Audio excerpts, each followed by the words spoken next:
I hate the status quo. I hate the concept of doing the same thing over and over again.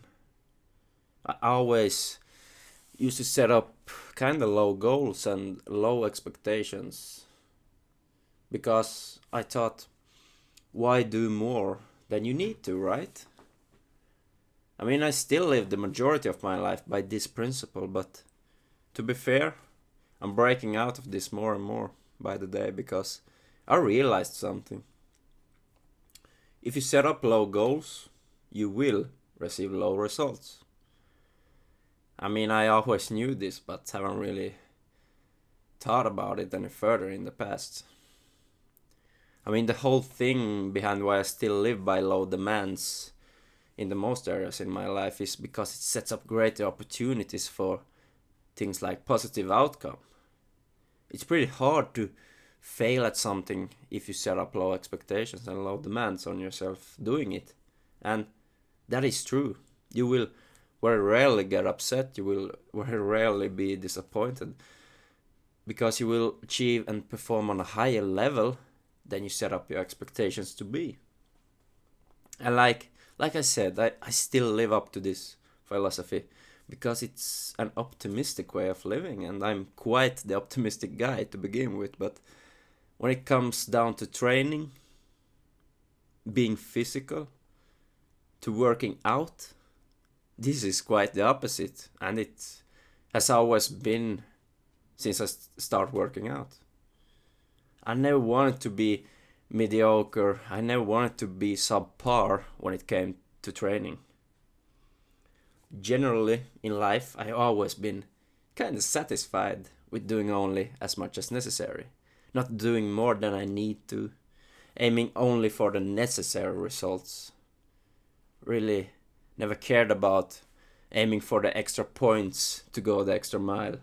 But when it comes down to training, this is the opposite. I always want to go the extra mile in the gym.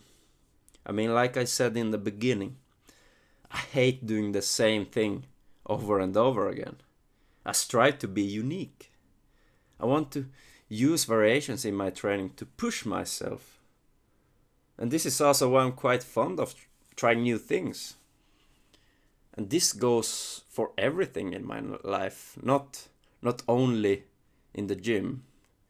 Trying new things has always been in my priority list. Previously, I implemented brutally high reps on the last sets on a lot of compounds like the squats. And like I said in that video, I didn't do these high reps because they gave me value for muscular hypertrophy or something like that. I did them to bring up factors like endurance, factors like mental willpower and volition because I lacked it. Yeah. I tried something that didn't evolve my regular mindset, my regular routine. I changed something. And this is really why I like it, because no one is doing it. Or I mean, a lot of people are doing it, but it's quite undervalued and not used in the same intent as it was back in the day. I have always been like this though. If no one is doing it, I have to at least try it. I mean, just the feeling of doing something that no one else is doing excites me so much. Because let's be honest, if you're doing something that is the same thing over and over again, you won't move. You won't budge. If you want to change something, you actually need to change something. And it's not only about changing something, it's about challenging yourself. You won't change without a challenge. You won't.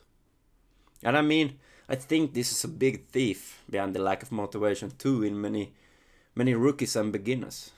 They don't put that true challenge in front of themselves.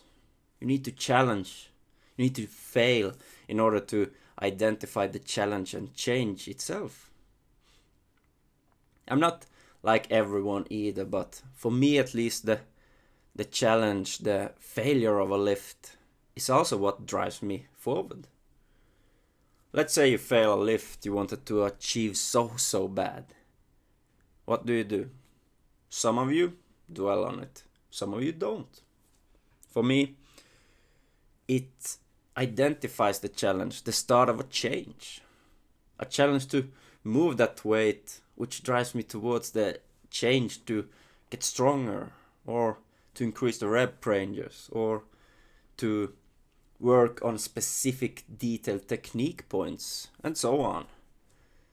If I notice I'm weaker in a lift, I get excited. Well, at first very frustrated, because the feeling of being weak, it kinda sucks.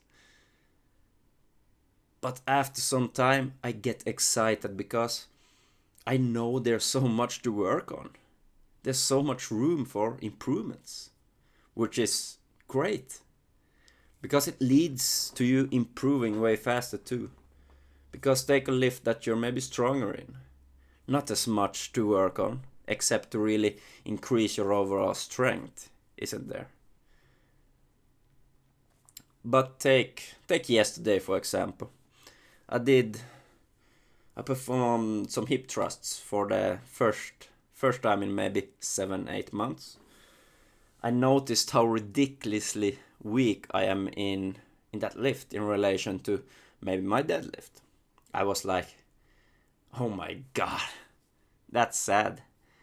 But I realized how driven I got to really get as strong as possible in that lift, especially when it would bring up a weak point in myself, which is the glute activation, which is also a sincere weak point in all of my compound lift at the moment.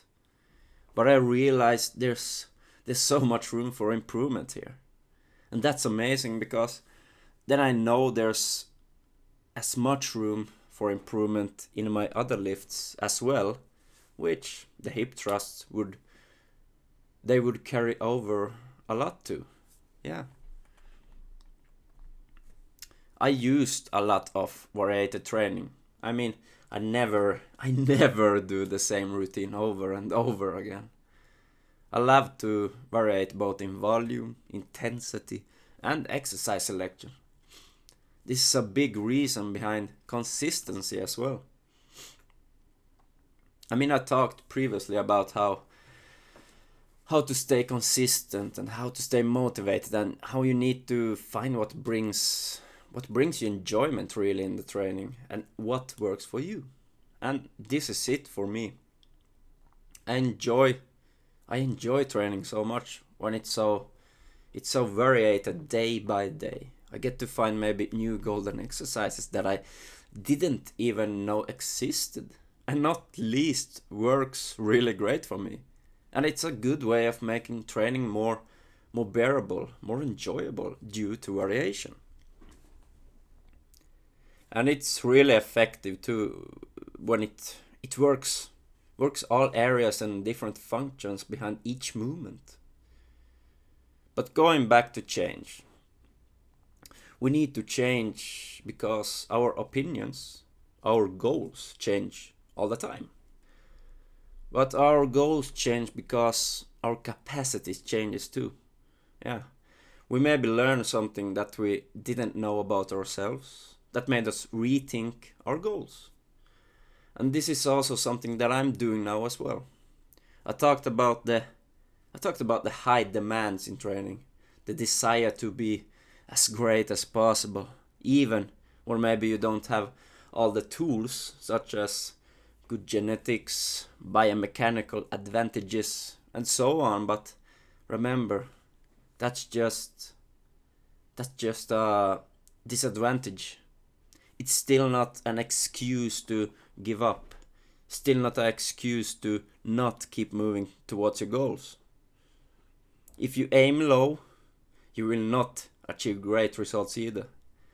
And I know earlier I talked about how you should not create too high demands and high expectations in your training.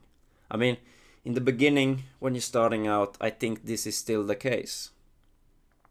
Because the most important thing to get motivated and not least stay motivated in training is creating a suitable routine of moving, of engaging in physical activity. Whether it's going to the gym or just doing some push-ups in your home or going for a walk. You need to create that routine that you're comfortable with in the beginning. I don't care what it is. Just make that routine and work from there. There's no need to rush into things from the start. No need. Your fitness and health is something you want and need to address and work on for the long term. It takes time. Remember that. But with that being said, what's the big message behind these videos? The further you come along and the more experienced and advanced you get in the gym, I do think these expectations will rise along with it, and therefore also your accomplishments. Remember guys though, I'm speaking out of my own perspective here. A perspective that displays an individual that is highly engaged and aim to compete. This is not everyone though. You maybe feel satisfied with where you're at the moment, and that's completely fine as well. But I do believe if you're even training in the first place, I assume you want to develop in the gym too, so I don't think it's something to ignore. Yeah. But yeah, that was it for me today, guys.